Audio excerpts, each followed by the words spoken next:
Okay, so picking up where we left off, we're going to solve this last exponential equation. And you'll notice we have a one-to-one property happening here. We've got e to some power equals e to another power. So we can just do the easy work of canceling these out. And then I've got negative x squared equals negative 3x minus 4. So I'm going to go ahead and add that x squared over to the other side. So then I get 0 equals x squared minus 3x minus 4. And then we'll try and factor that. So x and x. And then things that multiply to negative 4 and add to negative 3 would be negative 4 and positive 1.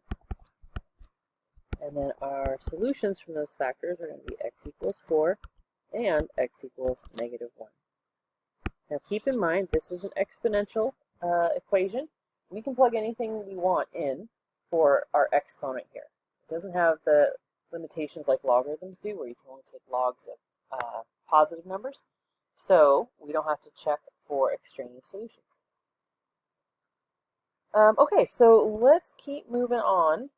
When we're trying to solve these problems, our goal is to isolate the base and the exponent, which is what we just did. The base and exponent, so that then we can solve, right? So whatever the base is to some power, we're just trying to get that by itself. And then we will solve using logs if needed.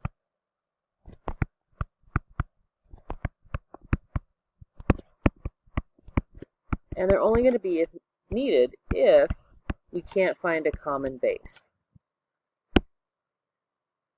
All right, so let's try some of these down here. Now you'll notice the next three problems are logarithm problems, and they all have just one logarithm on one side and a number on the other. So what we're going to do is identify, again, we need to isolate what we're trying to solve for. So in this case, we are going to isolate this natural log of 5x. That's what we need to get alone to get started on solving this. So, can't do anything with that 3 other than to divide by 3. So I've got natural log of 5x equals 10 over 3. Now that's not going to make a nice decimal, so I'm just going to leave it as 10 over 3. And then I'm going to go ahead and convert this into exponential form. That's what we do when we have a log on one side and a number on the other. So when I convert it, I get e to the 10/3 equals 5x. And then the last thing we would do to solve for x would be to divide by 5. And so divide by 5, and we would say x equals e to the 10/3 divided by 5. Now that's some decimal, which we can type it into our calculators and see in just a minute. The main reason why we'd want to check that is just to make sure we know what kind of number it is, to make sure we can actually plug that in, because we still do have to check for extraneous solutions. So e to the 10/3 divided by 5, according to my calculator, is 5.606. Now when you go to plug that number in for this x, 5 times 5.6 is a positive number. We're all set. That is a good solution. So let's make a couple notes about what we need to do. On these, we need to isolate not the base and the exponent, but the log. And then we'll go ahead and solve. Okay. So looking at the next one, we're going to isolate this log and the argument there. So what's in the way is that 5. So we're going to go ahead and divide both sides by 5. So log of x minus 2 equals 11 divided by 5. And then this log, I see no base written there, which means that it's base 10. See, picture there's a little 10 here. And we are going to roll it into exponential. So 10 to the 11 fifths equals x minus 2. And then I'm going to go ahead and add this 2 over. So So I could say x equals 10 to the 11/5 plus 2. Right, so sometimes you might want the answer just like this if we want an exact answer. If we want to know a decimal answer, then we go ahead and plug it into our calculator and get an approximation. And that comes out to 160.489. So just pay attention to how you're asked for the answers on these, right? So the exact answer would be the one where you didn't have to do any rounding at all. And then the approximation, we've got the rounding, and pay attention to whatever they say to round to. Okay, so if we look at number 18, that one's a little bit different. We've got natural log of x minus 8 to the 1/2. And so it looks for the moment like we have this log isolated. But if you think about our power property, let's take this power and bring it out front. So I've got 1/2 natural log x minus 8 equals 5. And so if we want to solve this, okay, now what we're trying to do is get this natural log of x minus 8 all alone. To undo the 1/2, we're going to multiply by the reciprocal, so by 2. So the 2 and the 1/2 cancel, and now I have natural log of x minus 8 equals 10. And then finally, we're going to go ahead and rewrite this in exponential form. So remembering that natural log is base e, we can go e to the 10th equals x minus 8. But we're not done yet. Still trying to solve for x, so we got to get rid of that minus 8. So let's add 8. So I could say that x equals e to the 10th plus 8, which comes out to a really big number. And so this seems like a better way to write it. It comes out to something like 22 million. E to the 10th is really large. Now, again, like we talked about for log problems, this wasn't the only way to do it. There might be some folks who say, all right, well, I'll take the natural log, and instead of calling that x minus 8 to the 1/2, they would have said x minus 8 under a square root symbol equals 5, and then solved from there. That's fine too. But either way, you should get to the same answer. Okay, so what we're going to do with these last couple problems is we might have to use some of our properties to condense some of these logs, because we might have multiple logs on one side of the equation, and we can't just cancel them all out. So you have to remember that when we have one-to-one property says one log on one side, one log on the other, go ahead and cancel them as long as they're the same base. But in a situation like number 19, we can't do that. We have to condense this first.